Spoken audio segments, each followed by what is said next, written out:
right, yo, y'all check out my Michigan rappers King Sound and G Mac Cash.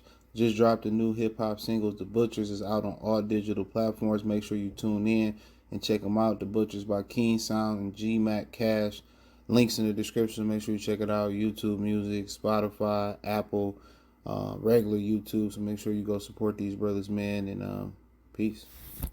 Man, Cade Cunningham co-signs Ron Holland. He says that, Ron Holland is going to be a big-time player in this league, and he says that he's going to be able to help the Detroit Pistons out right away. So, let's talk about it. Check out Detroit Pistons Talk playlist. Hit the link tree.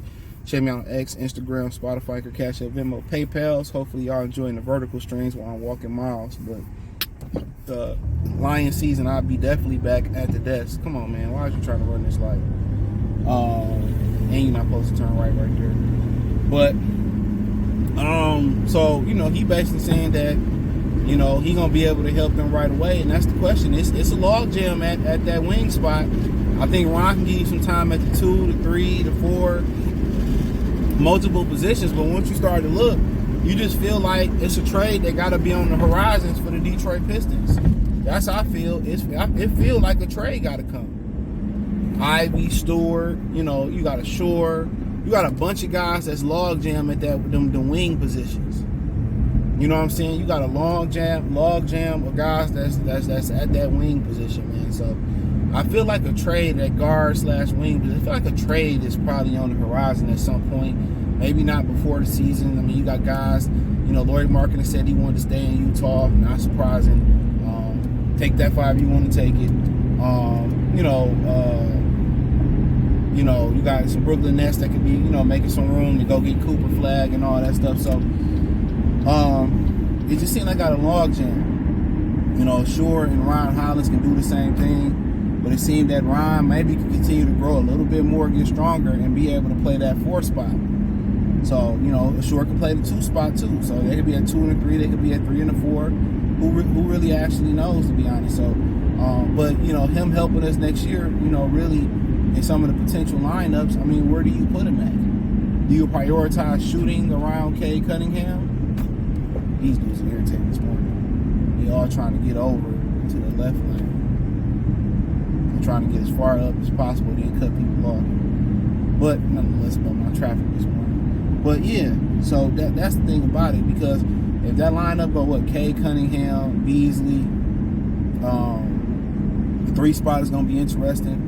Do they go with Tim Hardaway and Beasley? Do they go Ivy and Cade and then go with Beasley at the 3?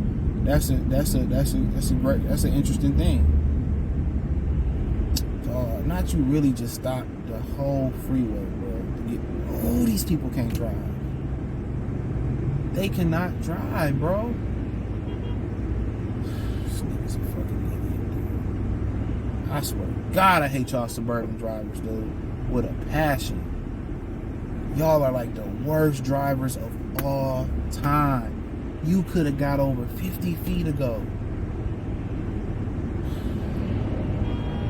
Why are you blowing? What you fuck you want me to do? What do you want me to do? That's crazy. You blowing that dog, but what you want us to do? He made a dumbass turn. Fucking Bob the Builder made a dumb turn. Not my fault.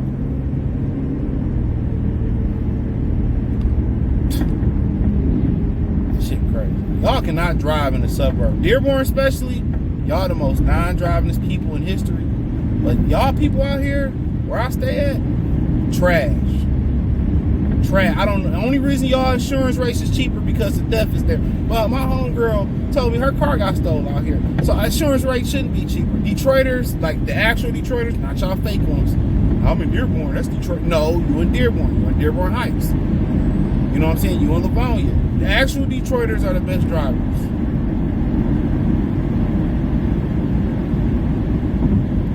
Straight up and down. But nonetheless, so it's going to be interesting to see how this rotation goes. Who's going to be the odd person out? Because Tobias going to be the 4. As of right now, Duran going to be the 5. Cade going to be at the 1. So who's going to fill out the 3 and the 2? So, like I said, Ron can play some 2, Ron can play some 3, and I think he might can get away playing some 4, especially if he get a little bit taller and a little bit stronger. Oh, what, 6'9"? Yeah. Him and Harris the same size. Harris just, stronger. He a grown ass man. So that's my thing about it. At some point, they gonna prioritize shooting. I mean, do they go Beasley and the kid from Utah to 2 and 3? You know, because Tobias is shooting on his own. Cade is, he a high shooter. So one of them 2 or 3 is gonna be a shooter. So if it's Cade, Ivy, Tobias, Duren, that means then Beasley gonna be at the 3. He gonna be the shooter. The dude from Utah gonna be at the 3. So they gonna have 2 shooters out there minimum at the minimum. They might even go 3. They might go Beasley, the kid from Utah, and Tobias around Cade and Ivy. So I don't really know. But at that point, where do Ron Holland fit in at? Is he a guy to come off the bench? And I think in reality, I would like to pair him with Jaden Ivey when Cade Cunningham off the floor, and Sasser and Isaiah Stewart, some guys that can get up and down the floor. Maybe even throw Jalen Duren, stagger his minutes in there, because Cade Cunningham, he don't push the ball enough. I'm not gonna get into his athleticism, but he don't push the ball enough. He don't push the ball enough for me. He don't really be pushing it the way he should be. With Ivy, if he can control the rock a lot better, Ivy can push it with Ron Holland on the wing, Duren out there running with him, Sasser running. That'd be a nice little lineup. You know what I'm saying? Fresh young legs, get up and down the court. The Pistons have so much young legs; they should be a lot higher in pace in the NBA. They should be a lot higher in pace. That's the crazy thing about it. They should be running and gunning. But a lot of people say the reason that don't happen is because Cade Cunningham, he just slowed the team up. And from my observation, there may be some truth to that. That may be some truth to that. They should be pushing the rock. But Ron Hollins, I really find it interesting if Cade believe, and that's what they believe, which he run the organization basically.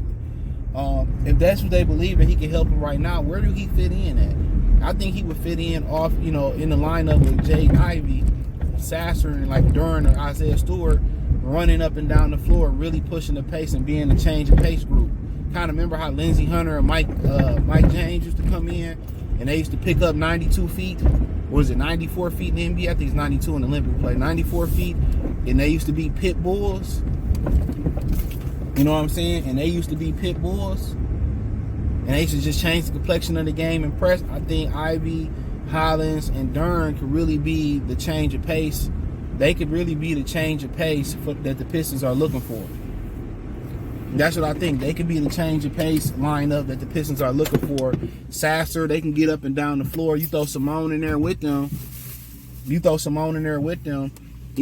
can get up and down the floor. He can really stretch it and shoot it. So I think that's kind of where he fit in that change of pace lineup and that hustle lineup. But, if he can help them right now, the only thing that's really holding them back is they still have some shooting woes. When you talking about Ivy, you start talking about Cade Cunningham, Short Thompson, Ron, they still got some dudes that can't shoot it. So I anticipate a trade coming, to be honest. At some point by now in the trade deadline, I anticipate a trade coming. But check out the Detroit Piston Talk playlist. Hit the link tree. Find me on X, Instagram, Spotify, Anchor, Cash App, Venmo, PayPal. Peace.